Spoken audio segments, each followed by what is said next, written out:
Welcome to Solutions for Higher Education, a podcast by Scott L. Wyatt, president of Southern Utah University in Cedar City, Utah. To subscribe to this podcast, please visit www.suu.edu/President's Podcast, where you will find both the audio and a written transcript for today's podcast. Hi again, everyone, and welcome to Solutions for Higher Education, a podcast featuring Scott L. Wyatt, the president of Southern Utah University in Cedar City, Utah. I'm your host, Steve Meredith, and I'm joined today in studio, as I always am, by President Wyatt. Hi, Scott. Hello, Steve.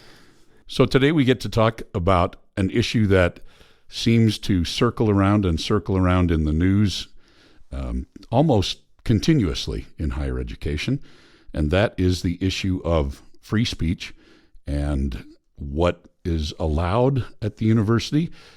Is it the same as anywhere else? Are there restrictions and so forth? And we have a special guest who has expertise in that area. Yeah, we have talked about the importance of free speech, but today we have an expert who can tell us some details about what you can and cannot do. Jeff Landward is joining us from the Utah System of Higher Education. Welcome, Jeff. Thank you for having me. It's a pleasure. And Jeff, I think if I can remember your title right, you are the Assistant Commissioner for Law and Policy and also General Counsel. You nailed it. That is the entire thing. That's pretty good. Yeah. Yeah. We do that well in higher education. We try to get the longest titles possible. Yeah, mine actually spreads over 2 lines in my signature, and I'm embarrassed by it every time. So I need to work on mine because mine is just one word. Yeah, president.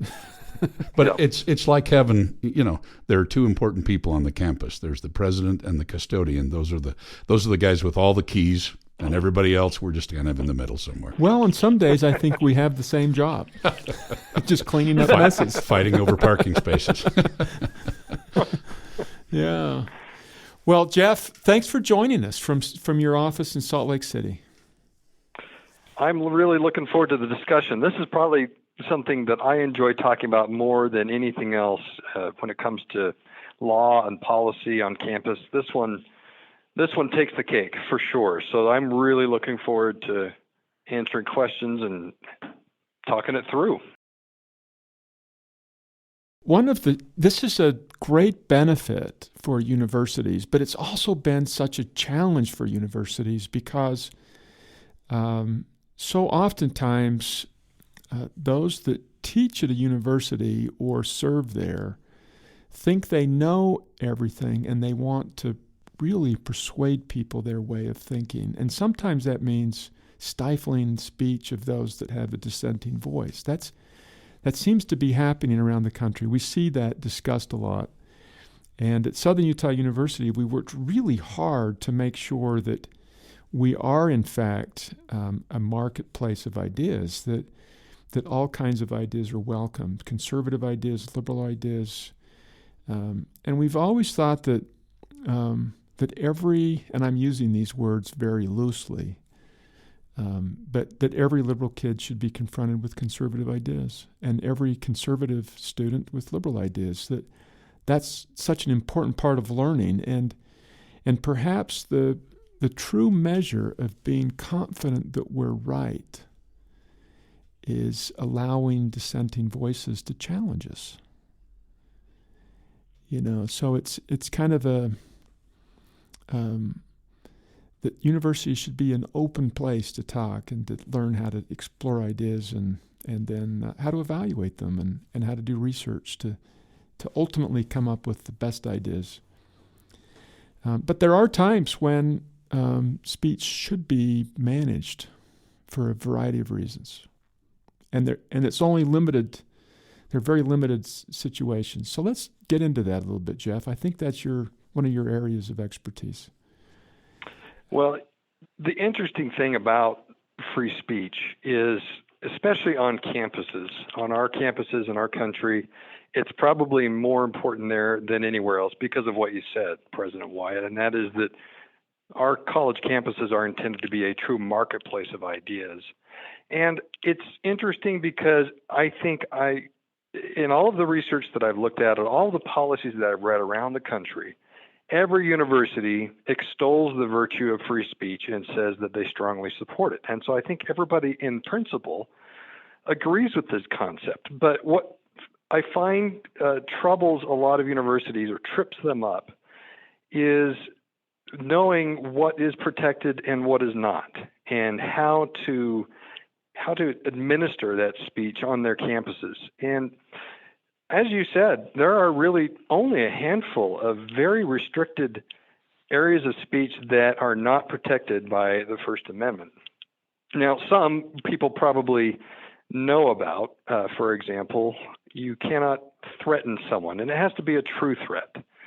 And a true threat has to be something that on its face and in the circumstances that you're in, it's unequivocal, it's unconditional that the person being threatened feels that fear that this is going to happen, that whatever this individual is saying to that person, that it is an immediate fear that they are going to do this. So if I'm standing in front of a student and we're having an argument about something that's just a hot topic and things have gotten heated, and if I say, you say one more word, I am going to grab you by the collar and punch you in the face until you're out.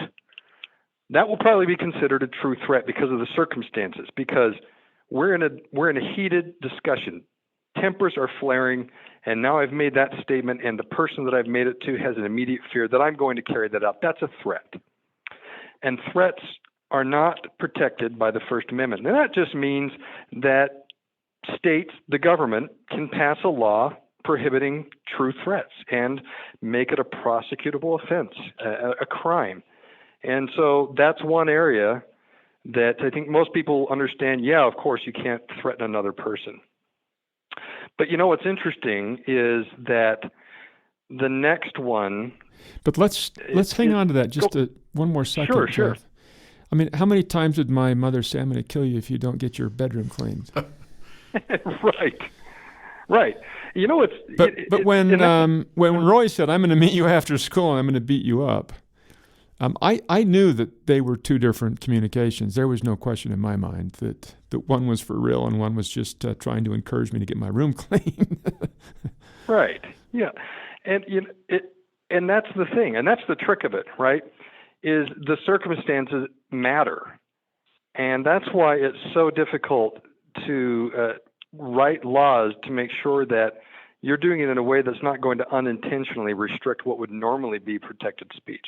So it has to be those kind of circumstances, those kind of facts to show that this was not just merely making a statement, an offhand comment like "keep it up" and you're gonna see the sidewalk. It has to be even more direct than that. And the case law is so interesting because it really came from a statement that was made during the Vietnam War and protests against the draft. And one case, an individual said, if they're going to make me carry a gun, the first person I'm going to set in my sights is LBJ, who at that time was the president.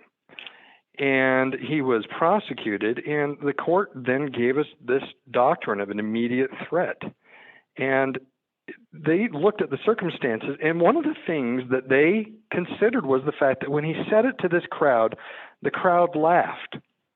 And they used that to show that the circumstances weren't that he was making a true threat, but he was making a political statement. And so that's where we got started on this issue of what is a true threat. So the courts found that was not, in fact, that's right. speech that could be punished. That was not a true threat. That's right. And so he was not convicted, and they found that the law that they tried to prosecute under was overly broad. And so they started telling courts that you need to look at those circumstances so that it's an unequivocal, unconditional, immediate threat that the person feels the fear it's going to happen now. They're going to hit me in the face now. It's an imminent prospect of that threat being carried out. So oftentimes the people hear about that and they think, well, this is the same thing as inciting people to violence. And that's another area of the First Amendment that is not protected, is incitement. But again, it's a very narrow definition of what is to be considered incitement. So what we're talking about here is when you're speaking to a group of people. So this is different than the true threat where you're having a confrontation with one or two or a small group. This is a large gathering of people, and what you're doing is not threatening someone, but you're inciting that group to violence. And to do that, to incite a group, you have to be acting intentional, meaning you intend for the group to do this. It has to be effective, meaning the group has agreed with you that this needs to happen, and it has to be immediate.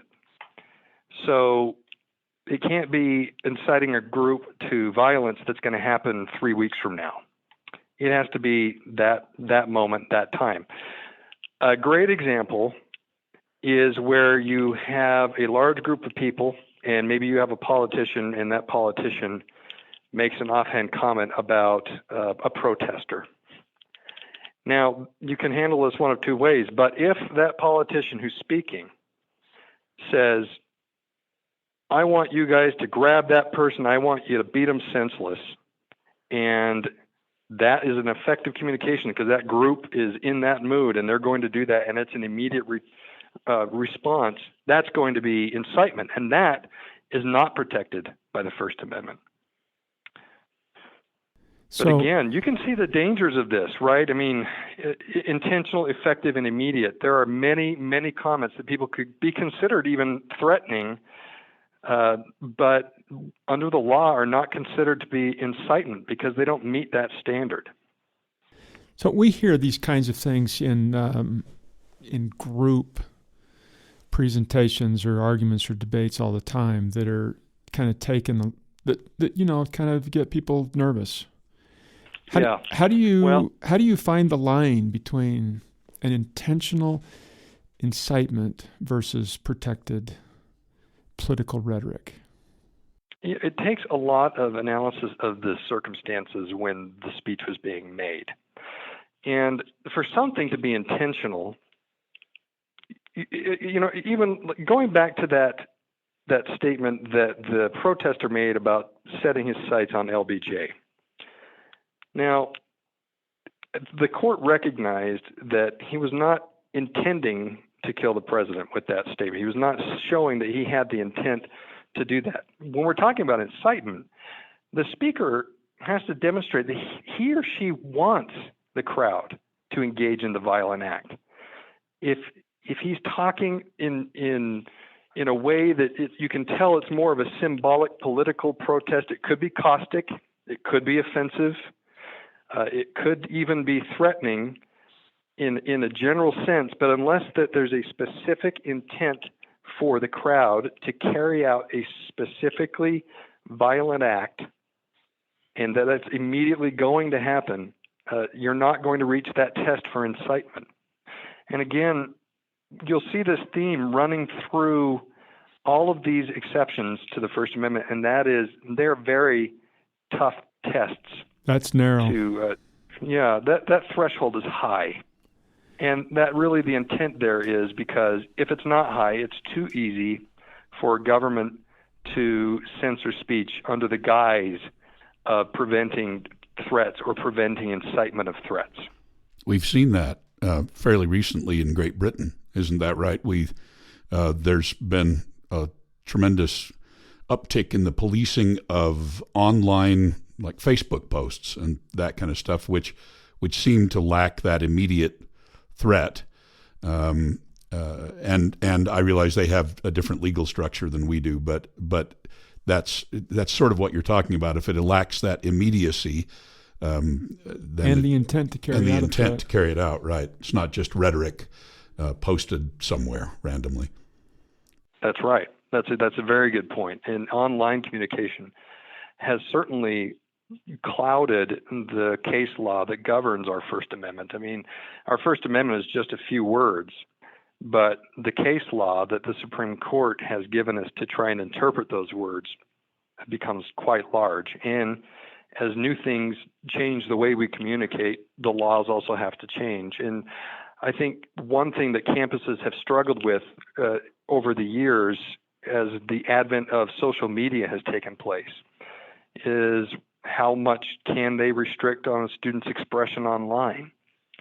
And that's been sometimes difficult for the campuses to appropriately craft a policy that addresses that. And that brings me to another one that is probably one of the most difficult ones to deal with, and that's harassment.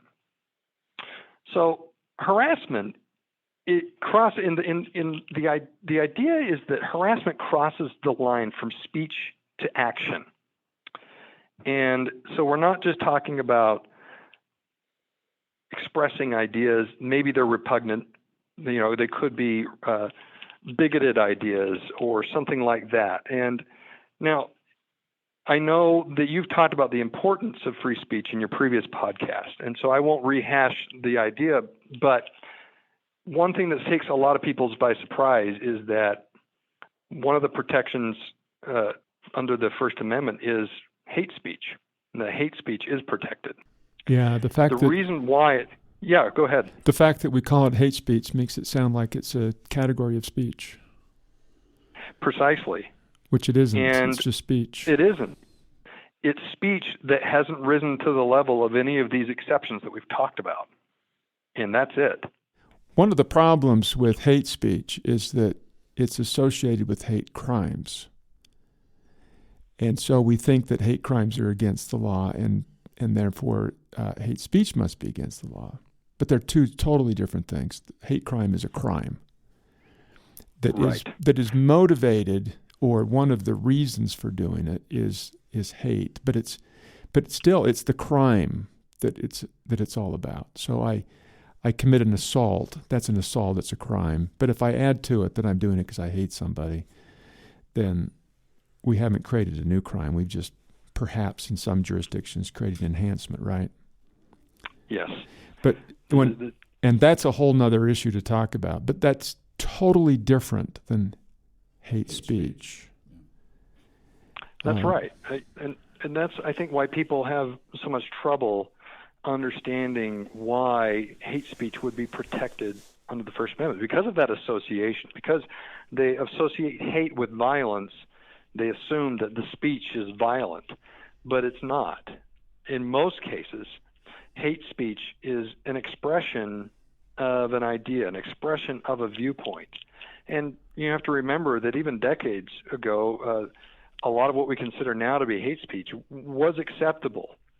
And over time, it has been viewed as less and less acceptable, now ugly and abhorrent. But the distinguishing factor is that when we're talking about hate speech, we're talking about a speech that's been categorized, but really it's not a category. It's just the expression of a viewpoint and an idea. And that's why it's so difficult to try and regulate hate speech, because you're ultimately regulating a viewpoint and regulating an idea, and that's notoriously hard. In fact, sometimes it has unintended consequences. In the civil rights era, many schools enacted speech codes on their campuses that prohibited hate speech with the intent of protecting their minority students, protecting their African American students, for example. But what they found was that most of the complaints being filed with the school for violations of that code was coming from white students complaining about speech coming from African American students who were protesting racism. So it really got turned on its head, and it just exemplifies why it's so difficult and dangerous for the government to be put in the role of determining what is and what is not hate speech. And because really it's just giving the government the authority to say one viewpoint is okay and one viewpoint is not, and that's the opposite of what the First Amendment was intended to do. And that's what is perplexing, because people view hate speech as causing it could make people feel threatened. It could make people feel they feel the harm, the impact that hate speech could have on a person is very real, and has been tried to be used as a justification for restricting it. But it isn't a true threat in most cases, and it is an incitement in most cases. So then people turn to harassment. And they say that hate speech is a form of harassment, just like sexual harassment or religious harassment. And so you add on to that hate and this hate speech, it gets to be very difficult for schools to deal with because, and President Wyatt, you probably can attest to this more than anyone, your students come to school, and rightly so, with an expectation that your place of learning will be one that's safe for them to be, and that it would be free from violence or harassment or discrimination. Yeah, All harassment reasonable. in the broad sense of harassment. Everybody's going to treat Right. me kindly. Yeah, and that's where the courts are still working this out. And even last session and the session before at our legislature, there was legislation that tried to define what is harassment versus what is speech. So right now, the generally accepted concept of harassment is that the conduct itself is so severe, persistent, or pervasive as to deny or limit a student's ability to participate in or benefit from the institution's activities and programs. In that case, the courts have said a hostile environment exists, and that means you've crossed the line from speech. And now the student, because of that severe, persistent, or pervasive harassment, cannot enjoy the reason they are there in the first place, and that is to receive their education. And that is when the school is obligated to act and to punish that action. But if you listen to those words, you can tell that there are going to be circumstances when people say something to another person that would be offensive, maybe objectively ugly and repugnant, and all of the things that we stand against, but at the same time is still protected. So it has to be severe, it has to be persistent or pervasive. An offhand comment that could be offensive, could cause emotional distress, sometimes will not reach that level. And so the only thing the school can do in that case is you can bring the student in, you can talk to them about it, but you cannot restrict that. And restriction means anything from a punishment to making them go to maybe some sort of training on sensitivity. Anything that a student would view as restriction of their speech or punishment because of their speech would be prohibited in those cases. Now that's very interesting to me because we, as we see at a lot of our sister universities, actually have incoming freshmen go to sensitivity training like that. Is that a preemptive? Don't say, is that a preemptive squashing of free speech? Yes, and that's really a great point, and it isn't.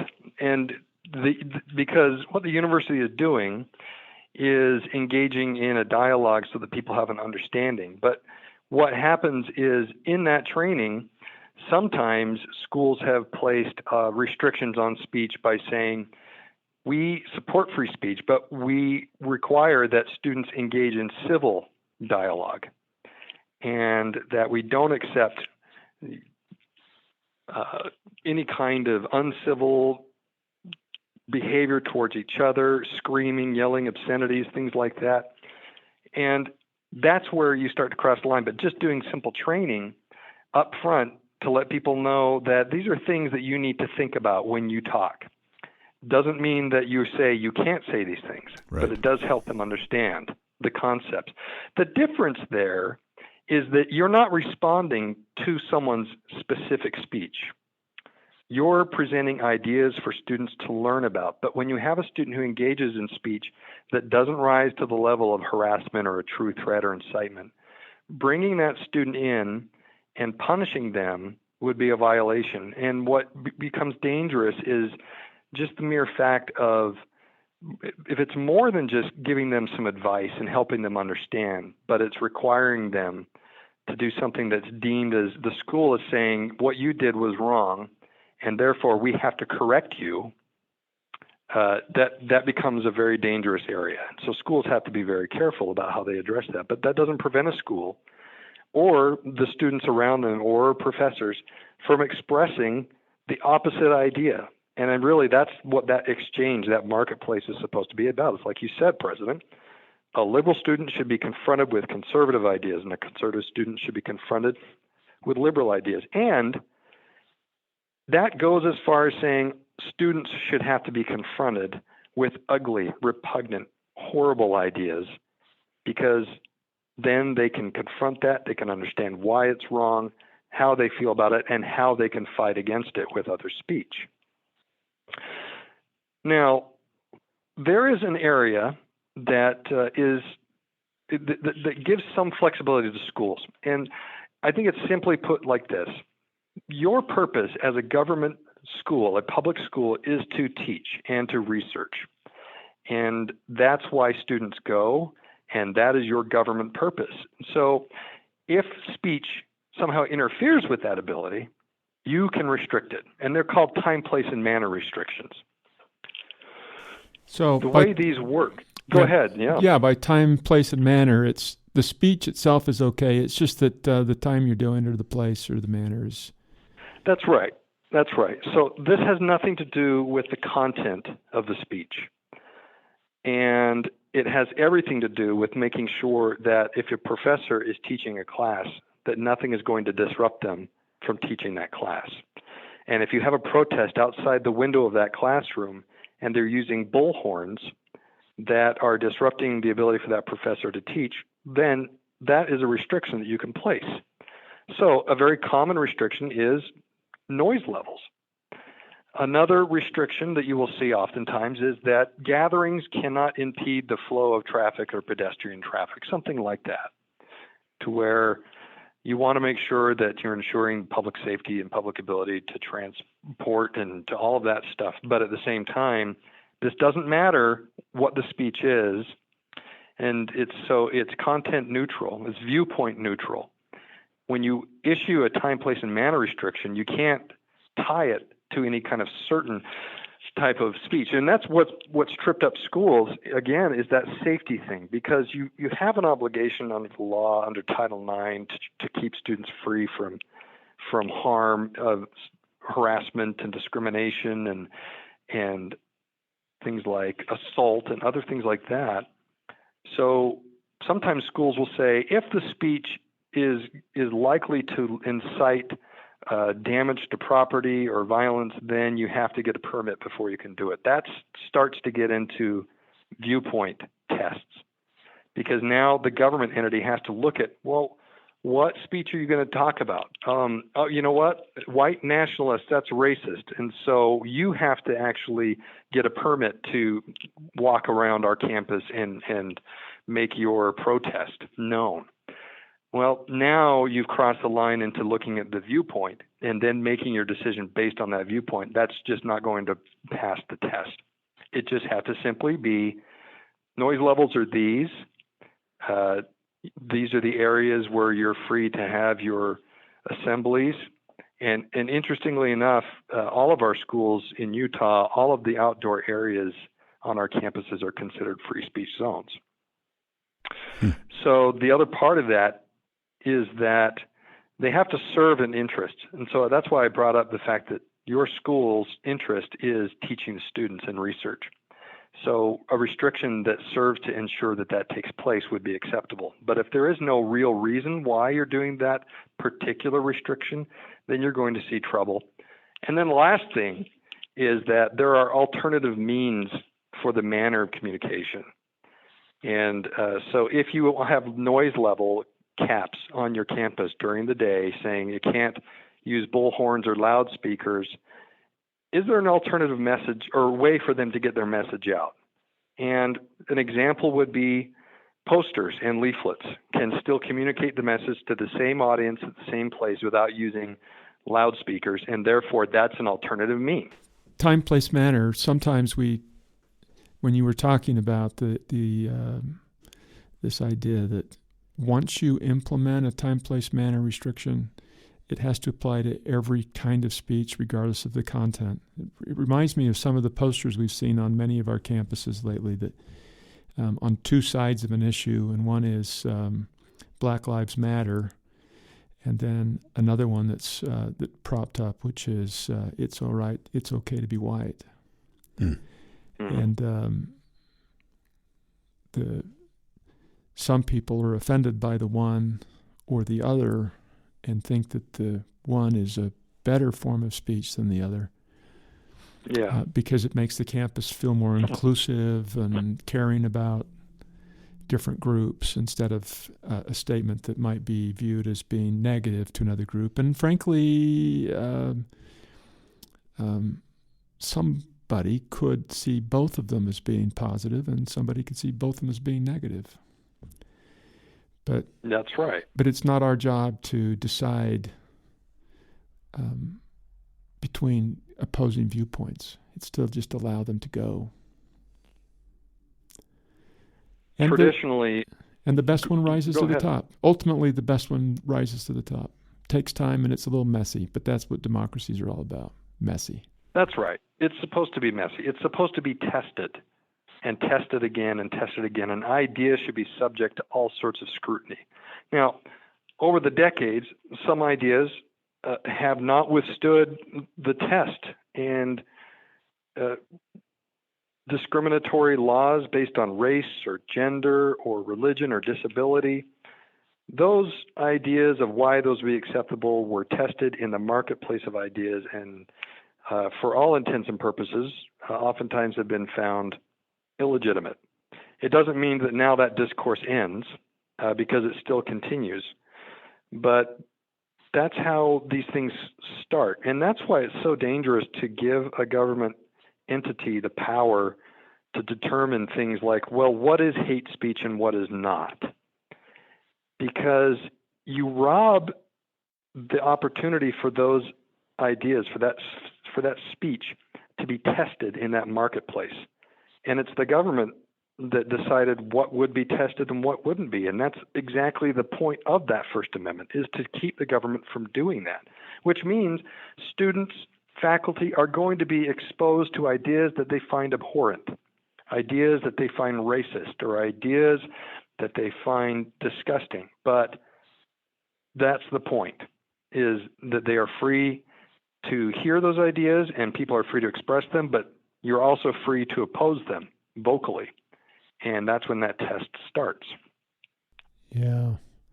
Yeah, this is the Slants case, which is a year and a half old, where the Supreme Court said, one of our most, and I'm paraphrasing because I don't have it in front of me, but one of the most prized things about our Constitution is we protect the speech that we hate.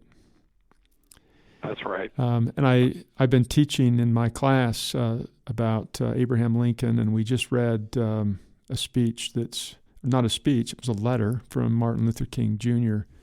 from Birmingham jail. And it just reminds us that some of this speech that at the time was kind of offensive and difficult to listen to has changed the world in a positive way. And that's right. And it's hard to predict exactly what's going to happen.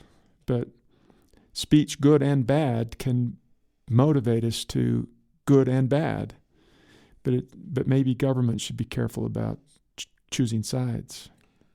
Jeff, I've wondered about, again, I apologize for bringing sister institutions into this, and I won't necessarily mention the place, but I think within the last year there was a conservative speaker invited to one of our state universities, and a significant backlash, a protest against that speaker's appearance was organized, and there was, I think, hundreds of thousands of dollars spent in security, sort of keeping the two sides from one another. Is the idea of a university deplatforming, or and I'm sure this is equally true on both sides of the political spectrum, but we have to be careful to not be seen as taking away a free speech platform even despite the fact that a large group of people on the campus might really, as you say, loudly protest that particular speech. Is that correct? Is that what you're saying? That's right. In fact, what you're referring to is sometimes called the heckler's veto. And the idea is that you have a controversial speaker come into your campus. And because they're so controversial, and the university finds out that, there's going to be a counter protest, and we have strong reason to believe that it could turn violent. And because we have these safety concerns, we're going to cancel the speaker in the name of safety for our students, which on its face sounds pretty good. If you have a threat or cause for concern about the safety of our students, you need to make sure that you've taken steps to protect them. The problem is the steps. And so you can't use safety concerns because of counter protests or hecklers as a basis for canceling a speaker. It may cost money to ensure the safety of the speaker or the participants and the listeners and the counter protesters, but you are required to still take reasonable steps to ensure that safety so that the speaker can come and speak in your forum. And that's one of the responsibilities, unfortunately or fortunately, depending on how you look at it, that comes with being a government public school, is that you are a traditional public forum.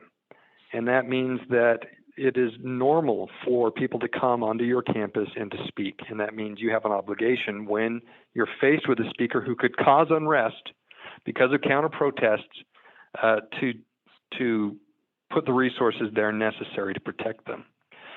And we don't want to start getting in a position where we just say we can't have any controversial speakers on our campus because the resource drain and the controversy that it sparks up is too much, because then you have lost your place as that marketplace of ideas. And so, that is a difficult one for people to understand, but at the same time, you want to bring those ideas. Now, that's the thing about.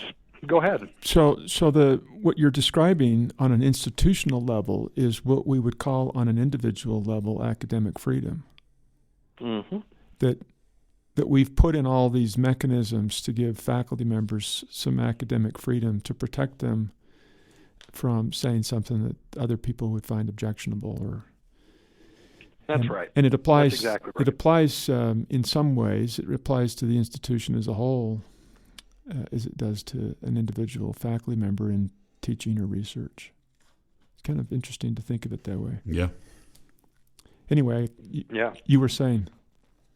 I think that it's important that people understand that your right to speech does not mean you can use that speech to prevent another person from speaking. And so you can protest, you can do all those things, but what you can't do is do it to the point where you're disrupting another person's right to speak. So what you'll see sometimes is in a large groups where you have a controversial speaker, you'll have people start to stand up during the speech and interrupt and cause that disruption to try and stop the speech from happening. The school can remove that person from that forum because they're interrupting that speech and preventing another person from speaking. So that's the concept. And you can't use the ability to protest, even if it's potentially violently, to stop another person from expressing that viewpoint. The last thing that, unfortunately, I think could take up an entire podcast to talk about basically is just obscenity. And of course, the trick of the obscenity laws is to determine what is obscene and what has serious literary or artistic, political, or scientific value. And that's where local governments have really struggled to determine what would be considered pornographic versus what would be considered artistic. Because if it's deemed obscene, it can be restricted. But if there is any kind of serious value to the expression, to the work, taken as a whole, it can't be viewed as obscene under the law. And so there's a whole large vast group of cases that deal with obscenity laws. They're fascinating, especially how things have changed over the decades between what used to be obscene and what is now accepted. Yes. That changes over time.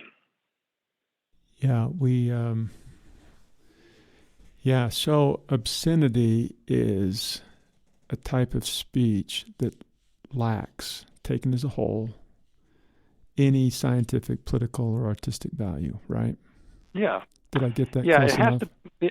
It has to be. And so what we're talking about is, under the law, you're talking about speech or visual speech, meaning symbolic in like a painting or something, where the average person applying the contemporary community standards looks at that and, taken as a whole, it appeals to the prurient interest and depicts or describes in a patently offensive way sexual conduct or excretory functions specifically defined by the applicable state law. And then, lastly, whether that work taken as a whole lacks any serious literary, artistic, political, or scientific value. That's called the Miller test. And that's where we operate now for obscenity. So it's not just anything. It's the type of art or type of speech that appeals to that prurient interest, that describes those sexual conduct or excretory functions or things like that, and that have no value whatsoever artistically, literarily. And that's kind of and interestingly, that is a reasonable person standard on a national level when you look at whether or not it lacks serious literary, artistic, political, or scientific value. But the first part of that test, that the average person applying contemporary community standards would find that work, taken as a whole, appeals to the prurient interest. That's combining this idea of there are local customs and standards in the community that may be different from Manhattan in New York to Moscow, Idaho. And you have to look at that community first. But when determining if there's value, you have to take it as a reasonable person at a national level. That's interesting. That is. So when we talk about some kind of serious political, artistic, or scientific value, that has nothing to do with community standards. That's right. So you're now at a national level. So you can find that something is, and I'm cutting this in pieces, but you can find that something is obscene based on the community standards, but the trump card is still, if it's got, based on national standards, some serious scientific, literary, or political value. Precisely. That's exactly right. You've got it. And this is really a hard thing to talk about, or hard thing to get a handle on, as you've mentioned. And I think the Supreme Court, I can't remember which justice said it, but it says I can show it to you when I see it, but I can't define it. Yeah, I'll know it when I see it. And but that makes it really hard to make it a law. Yeah. Because if you can't define it, then it's really hard to prohibit it. Yeah, I remember coming from the world of fine arts like I do, I think there was a Rodin exhibit that was traveling around, and it was coming to Utah, which is a fairly conservative place. And when they unpacked the statues, they didn't realize everyone was naked. And there had been all these school field trips, and so there was a significant amount of discussion about whether or not they could, in fact, put a fig leaf up, I think is probably the right way to say it. And the folks with the Rodin exhibit said, no, the artwork is what it is. It's widely recognized as as masterworks of Western art. You're either going to have it or you're not. And I think eventually the organization boxed it back up and sent it back. So that kind of thing is always interesting, because again, like I've been in this business for about 30 years in higher ed, and there's inevitably someone that is offended by nude modeling in an art class, for example. Mm-hmm. And you go to that national level, sketch artists have to see the human body to be able to draw it accurately, and that's the way it is. So I'm intrigued by that local versus national concept. You can be offended locally, but the standard is a national standard. That's right. That's right. And, there's a phrase that one of the justices in the Supreme Court used, and I'll probably butcher it, but essentially it was one man's trash is another man's muse. And therein lies the difficulty of obscenity laws. And so, again, like all of these other restrictions on speech, very high threshold to reach before the government can effectively restrict that kind of speech based on an obscenity. So it's a fascinating area of law. This is why I love talking about this stuff so much, because it is so interesting, but yet so important. Well, it might have been random that the First Amendment ended up being the first, but nevertheless, it is number one, and it is, and it's the foundation of democracy. Once you start giving somebody, once you give the executive branch of government the power to restrict speech, bad things happen. That's exactly right. One thing I like to tell people is, without the First Amendment, you probably wouldn't have ended up with any of the others. And it is, like you said, it is truly the foundation of democracy and of learning.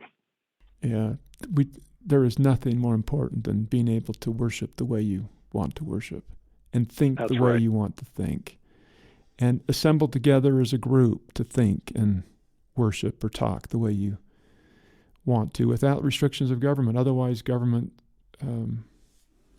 does everything to protect itself, and that's not their job. Their job is to protect us. That's right. At least that's our foundation document here.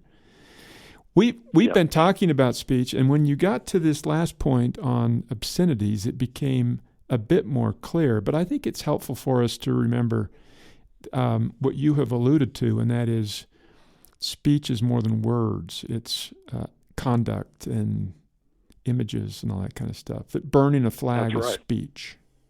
That's right. Even if done silently, it's speech. And yes.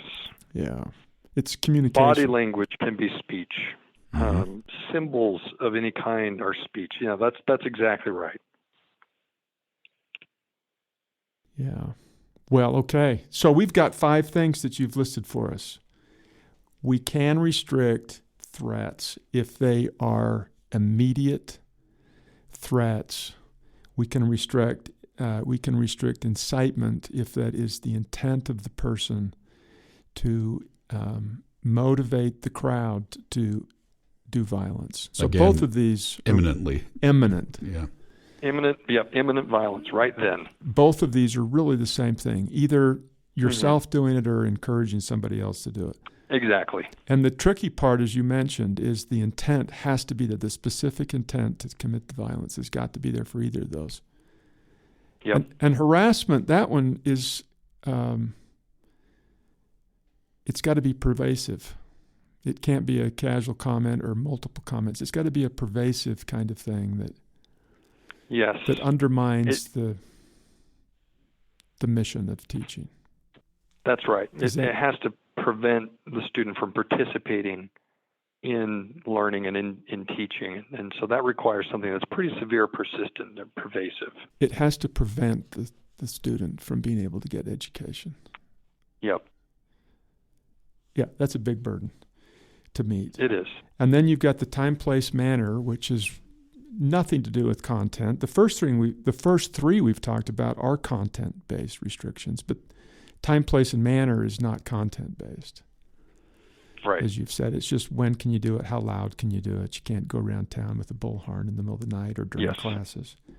And then the last one is one that we all know about, and that's obscenity, which might be the most controversial of all of them,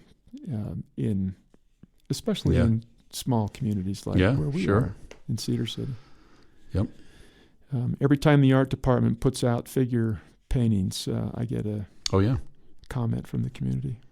Or if the theater department puts on something that's particularly controversial or whatever, that's like I say, that's been a part of my life throughout my career. And I had not heard the national standard of the reasonable person. I think that's quite interesting. Those are the 5 we've listed, Jeff. Are there others? Is this the full list? That's really about it, and probably rightfully so. The court has not come to those 5 areas lightly. It has taken decades and decades of testing and figuring out when will it be okay for the government to do this, to restrict any kind of speech. And on campuses, it gets a lot more scrutiny, a lot more attention, because that is a place where students are supposed to be challenged. And it puts pressure on schools and school administrators. It puts them sometimes in a very difficult position to have to explain that while we understand how hurtful the speech may be, that we are still obligated to protect it. And that may seem conflicting to students, and without understanding the dangers of allowing restrictions to be placed on speech, it's very hard to understand why the school is in that position. But it's so important. It's safe to Sorry, Jeff. It's Yeah, safe to say, isn't it, that despite the makeup of our Supreme Court, whether it's been primarily what people might think as being leaning liberal or leaning more conservative, that it doesn't matter. The court has taken very, very small steps in abridging speech. They have traditionally just stayed as far out of it as they can. Is that safe to say, or at least placed very high bar on what they feel can be abridged?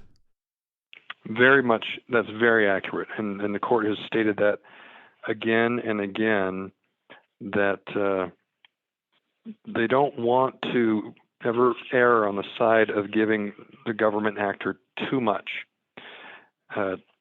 ability to restrict speech in any way. And so you'll always see them looking at ways to make sure that if there's going to be a restriction on speech, it has to be very narrow. It has to be specifically tied to something that's very important that the government is supposed to be doing before they'll allow for that to take place. And I think that's the right way to do that. Yes, Jeff and Steve, that's an interesting point that you're talking about, because while the speech itself is highly controversial, it seems that amongst our jurists, there's no controversy at all. Seems to be highly prized regardless of where you are on the political spectrum as a judge. Yeah, it's the peak of who we are. Well, Jeff, anything else that you've got to throw out for us tonight on Well, speech? I think that the bottom line is that if the expectation is that students and the community goes to our campuses and they expect to be kept safe from speech that they disagree with or they find harmful, they've got the wrong idea about what it's supposed to be. It's supposed to be a place where students are given a safe place to be exposed to those ideas. And that's really the goal is, yes, come. We want to make sure you're here and able to learn in a safe environment, but we're not going to keep you from being confronted with ideas that you may find hard to deal with, hard to understand, or hard to accept. But that's why they are there. And I think ultimately that was what the framers had in mind, was we always want to be able to challenge ideas. We always want to have the ability to expose ideas that we find ugly or racist or any of those descriptors. But the only way to make that determination truly is to have the discourse and to always allow people to engage in that discourse unfettered and unrestricted. Yeah, there's a saying that I've heard several times, and it goes something like this, and that is that the purpose of a school, a university, is not to make ideas safe for people, but to make people safe for ideas. Yes. And if we're confident that we're right, if we're confident that we're right to the point that we want to restrict the speech of those that are wrong, if we're that confident that we're right, then we should welcome opposing viewpoints because we know that the right ideas will surface at the end as triumphant. That's the marketplace of ideas. That when you take something that's bad to the market, eventually it goes away. Not because government said it had to, but because people on their own discovered that it was not good. So it's discarded. Nobody's buying what you're selling. Well done. I think that's exactly right. Well, thank you so much, Jeff. This has been really a delight to visit about this topic and remind us the not only the why, but some of the technical pieces of how this all fits together. My pleasure. It's been really fun for me, and I hope that there are those who find this helpful, maybe expand their understanding of when you cannot restrict speech, and also the importance of why you shouldn't in as many circumstances as possible. You've been listening to Solutions for Higher Education, a podcast featuring Scott L. Wyatt, the president of Southern Utah University in Cedar City, Utah.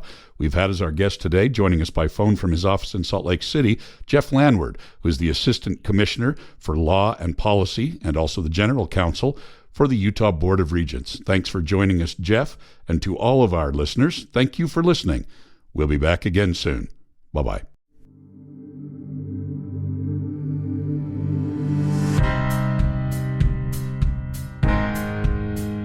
Thanks for listening to Solutions for Higher Education. To subscribe to this podcast, please visit www.suu.edu/President's Podcast, where you will find both the audio and a written transcript of today's podcast. The original music for this podcast was composed by Jack Barton, a master's degree student in music technology at SUU. For more information about Southern Utah University, please visit www.suu.edu.